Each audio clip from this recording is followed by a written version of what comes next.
Hey guys, so എല്ലാവർക്കും മറ്റൊരു വീഡിയോയിലേക്ക് സ്വാഗതം. ഇന്ന് നമ്മൾ ചെയ്യാൻ പോകുന്ന വീഡിയോ എന്ന് പറയുന്നത് ആക്ച്വലി വണ്ടിയുടെ സർവീസ് കഴിഞ്ഞിരിക്കുകയാണ്. ഫസ്റ്റ് സർവീസ് കഴിഞ്ഞിരിക്കുകയാണ്. സോ എത്ര രൂപ ആയി, അതുപോലെ തന്നെ എന്തൊക്കെ ചേഞ്ചസ് ആണ് വന്നിരിക്കുന്നത് എന്നുള്ളതൊക്കെയാണ് ഈ വീഡിയോയിൽ ഞാൻ ഷെയർ ചെയ്യാൻ പോകുന്നത്.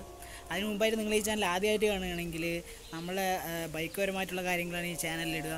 സോ നിങ്ങൾ റൈഡിങ് ഇഷ്ടപ്പെടുന്ന ആളാണ്, അതുപോലെ തന്നെ നിങ്ങൾ ബൈക്ക് റൈഡിങ് നിങ്ങൾക്കൊരു പാഷനൊക്കെ ആണെങ്കിൽ നിങ്ങൾ തീർച്ചയായിട്ടും ഈ ചാനൽ സബ്സ്ക്രൈബ് ചെയ്യുക.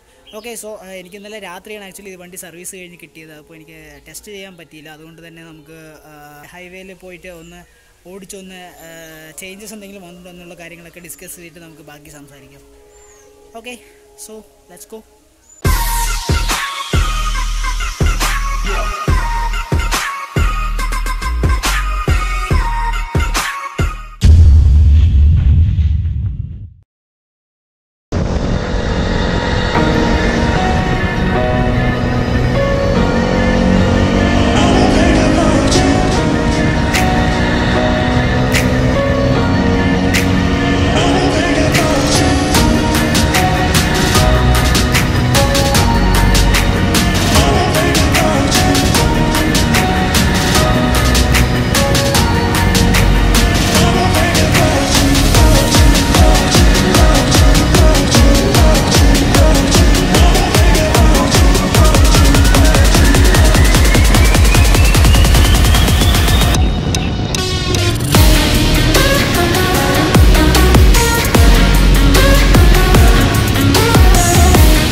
സോ നമ്മൾ വണ്ടി ഹൈവേയിലൊക്കെ നമ്മൾ ഓടിച്ചു കഴിഞ്ഞു. ഏകദേശം വണ്ടിയിൽ വന്ന ചേഞ്ചസ് എന്തൊക്കെയാണ് എന്നൊക്കെയുള്ള എല്ലാം പറയാം. അതിന് മുമ്പായിട്ട് നമുക്കൊരു അടിപൊളി പ്ലേസ് കിട്ടിയിരിക്കുകയാണ്, കണ്ടില്ലേ?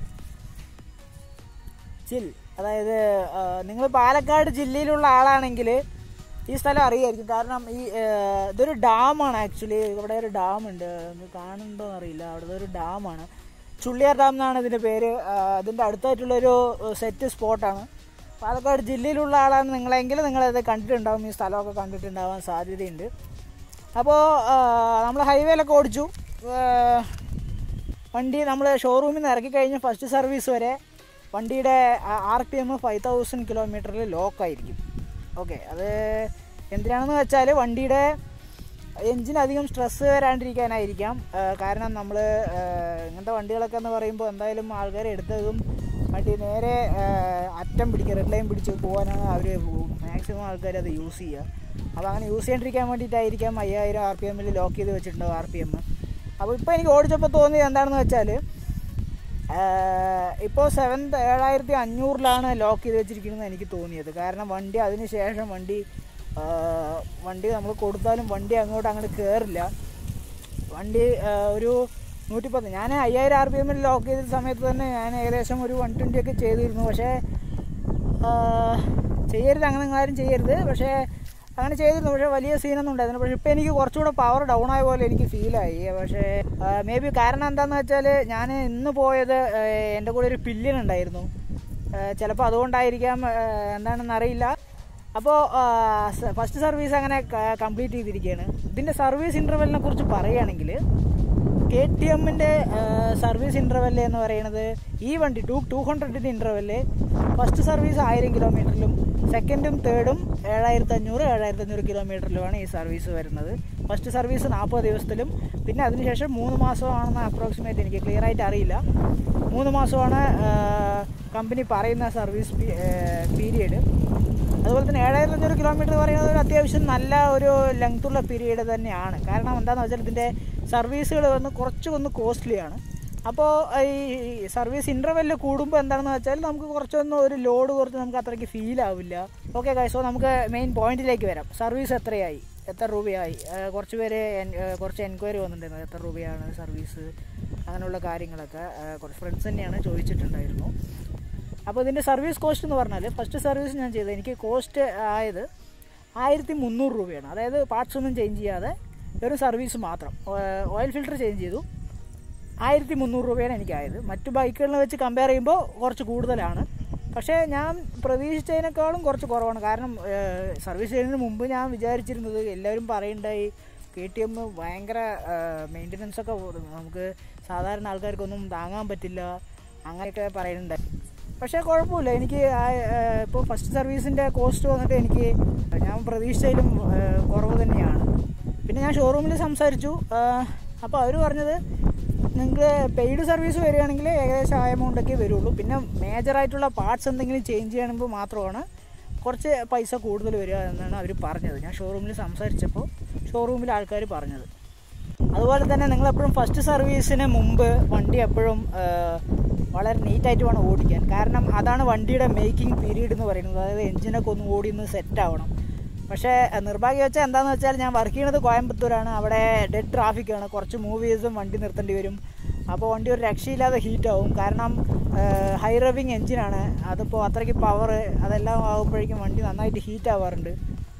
അപ്പോൾ പക്ഷേ എന്നിട്ടും അത്രയ്ക്ക് ഹീറ്റായിട്ടും ഓടിച്ചിട്ടും വണ്ടിക്ക് ഇപ്പോൾ എനിക്ക് വേറെ വലിയ പ്രശ്നങ്ങളൊന്നും വന്നില്ല ഫസ്റ്റ് സർവീസിലും ഒന്നിലും. അപ്പോൾ നമ്മൾ പുതിയ വണ്ടി എടുത്തു കഴിഞ്ഞാൽ ഫസ്റ്റ് സർവീസ് വരെ വണ്ടി എങ്ങനെ ഓടിക്കണം എന്നുള്ളതിൻ്റെ ഒരു സെപ്പറേറ്റ് വീഡിയോ ഞാൻ ചെയ്യുന്നുണ്ട്. അപ്പോൾ അത് ചെക്ക് ചെയ്താൽ മതി. അപ്പോൾ എങ്ങനെ ഓടിക്കണം, അതായത് ചിലവർ പറയാറുണ്ട് 40-ന് മേലെ പോകരുത്, അങ്ങനെ അതൊന്നുമല്ല. അതൊക്കെ ഒരു അന്ധവിശ്വാസം പോലെയാണ്. അങ്ങനെയൊന്നും അല്ല. എൻജിന് ലോഡ് കൊടുക്കാണ്ടിരിക്കുക, അതിൻ്റെ ഒരു സെപ്പറേറ്റ് വീഡിയോ ഞാൻ ചെയ്യുന്നുണ്ട് ഉടനെ. അതുപോലെ തന്നെ പിന്നെ ഷോറൂമിലുള്ളവർ പറഞ്ഞത് എന്താണെന്ന് വെച്ചാൽ, പറഞ്ഞൊരു ടിപ്സ് എന്താണെന്ന് വെച്ചാൽ, അതായത് ചെയിനും ഇതിനൊക്കെ ലൈഫ് കിട്ടാൻ വേണ്ടിയിട്ട് അത്രയ്ക്ക് വലിയ പ്രോ ടിപ്സ് അങ്ങനെയൊന്നും പറയാൻ പറ്റില്ല. അത് നിങ്ങൾക്ക് എല്ലാവർക്കും അറിയുന്നത് തന്നെ ആയിരിക്കും. ഇപ്പോൾ പ്രത്യേകിച്ച് KTM വണ്ടികൾ നിങ്ങൾ എന്തായാലും 500 കിലോമീറ്ററിലൊരിക്കൽ വണ്ടിയുടെ ചെയിനെല്ലാം ക്ലീൻ ചെയ്ത് ലൂബ് ചെയ്യണം. കാരണം എന്നാലേ ലൈഫ് കൂടുതൽ കിട്ടുള്ളൂ. ഇല്ലെങ്കിൽ സ്പ്രോക്കറ്റൊക്കെ കംപ്ലയിൻറ്റ് വരാൻ സാധ്യതയുണ്ട്. ഓക്കെ, സോ സർവീസിനെ കുറിച്ച് അത്രയൊക്കെ ഉള്ളൂ. പിന്നെ എനിക്ക് യൂട്യൂബിൽ കുറച്ച് കമൻറ്റ്സ് വരെ ഉണ്ടായി. അതായത് ഞാൻ ഇതിന് മുമ്പ് 2 വീഡിയോ ഇട്ടിട്ടുണ്ടായിരുന്നു. ഒന്ന് റിവ്യൂ, പിന്നെ ഒന്ന് ഇതിൻ്റെ ഡെലിവറി എടുക്കുന്ന വീഡിയോ. അപ്പോൾ അതിലൊക്കെ കുറച്ച് പേര് കമൻറ്റ് ചെയ്യുന്നുണ്ടായി. അതായത് ഇതിനെന്താ പുകക്കോയിലില്ലേ, ഇതിൻ്റെ മൈലേജ് വീഡിയോ ചെയ്യുമോ, അങ്ങനെയൊക്കെ പറഞ്ഞിട്ട് ചോദിച്ചിട്ടുണ്ടായിരുന്നു. ആദ്യം ഈ പുകക്കോയിലില്ലേ എന്ന് ചോദിച്ചതിന് ഇതിന് പുകക്കോയിലൊക്കെ ഉണ്ട്. പക്ഷേ അണ്ടർ ബെല്ലി, അതായത് വണ്ടിയുടെ അടിഭാഗത്തായിട്ടാണ് ഇതിൻ്റെ എക്സോസ്റ്റ് വരുന്നത്. ഇതവിടെ താഴെയായിട്ട് വരും. നിങ്ങൾ കണ്ടിട്ടുണ്ടാവുമെന്ന് വിചാരിക്കുന്നു. ഇതാണ് ഇതിൻ്റെ എക്സോസ്റ്റ്, കാണുന്നുണ്ടാവുമെന്ന് വിചാരിക്കുന്നു. ഇതാണ് എക്സോസ്റ്റ്. ഇതിന് പറയുന്നത് അണ്ടർ ബെല്ലി എക്സോസ്റ്റ് എന്നാണ് പറയുക. പക്ഷേ ഇത് 200 മോഡൽ ഡ്യൂക്കിൽ മാത്രമാണ് ഇങ്ങനെ. 125ഉം 200ലാണ് ഇതുപോലെ വരുന്നത്. ഇപ്പോൾ 390 അതിലെല്ലാം ഇപ്പോൾ പുറത്ത് എക്സോസ്റ്റ് പൈപ്പ് വരുന്നുണ്ട്. അതുപോലെ പിന്നെ വന്നൊരു കമൻറ്റ് എന്താണെന്ന് വെച്ചാൽ ഇതിൻ്റെ മൈലേജ് വീഡിയോ ചെയ്യുമെന്ന്. ഞാൻ എന്തായാലും ഒരു 2 സർവീസ് കഴിഞ്ഞിട്ട് അതിൻ്റെ വീഡിയോ ചെയ്യാം. എന്താണെന്ന് വെച്ചാൽ അപ്പോഴേ വണ്ടിയുടെ ഒരു ആക്ച്വലായിട്ടുള്ള മൈലേജ് നമുക്ക് കിട്ടുള്ളൂ. പിന്നെ ഒരാൾ ചോദിച്ചത് FC25ൻ്റെ റിവ്യൂ ചെയ്യുന്നു. ആക്ച്വലി എൻ്റെ കയ്യിലിപ്പോൾ വണ്ടി, എനിക്ക് കൂട്ടുകാരന്മാരാരുടെയും ആ വണ്ടി ഇല്ല. അതുകൊണ്ട് തന്നെ വണ്ടി കിട്ടുകയാണെങ്കിൽ തീർച്ചയായിട്ടും അതിൻ്റെ ഒരു റിവ്യൂ വീഡിയോ നമ്മൾ ചാനലിൽ ഇടുന്നതാണ് ഉടനെ. സോ അത്രയൊക്കെ തന്നെ. സോ വീഡിയോ എല്ലാവർക്കും ഇഷ്ടപ്പെട്ടെന്ന് വിചാരിക്കുന്നു. ഇഷ്ടപ്പെട്ടെങ്കിൽ ലൈക്ക് ചെയ്യുക, ഷെയർ ചെയ്യുക, സബ്സ്ക്രൈബ് ചെയ്യുക. അതുപോലെ തന്നെ ബൈക്ക് പരമായിട്ടുള്ള കാര്യങ്ങളൊക്കെയാണ് നമ്മൾ മാക്സിമം ഈ ചാനലിൽ ഇടുക. അതുപോലെ തന്നെ നിങ്ങൾക്ക് റൈഡിങ് ഇഷ്ടമാണ്, അതുപോലെ റൈഡിങ് നിങ്ങളുടെ പാഷനാണ്, അങ്ങനെയൊക്കെ ഉണ്ടെങ്കിൽ തീർച്ചയായിട്ടും ഈ ചാനൽ സബ്സ്ക്രൈബ് ചെയ്യുക. കാരണം നമ്മൾ മാക്സിമം റൈഡേഴ്സിന് ഉപകാരപ്പെടുന്ന കണ്ടൻസാണ് നമ്മൾ മാക്സിമം ചാനലിലിടുക. സോ ചാനൽ സബ്സ്ക്രൈബ് ചെയ്യുക, സപ്പോർട്ട് ചെയ്യുക. സോ അത്രയൊക്കെ തന്നെ. Ride safe. ബൈ.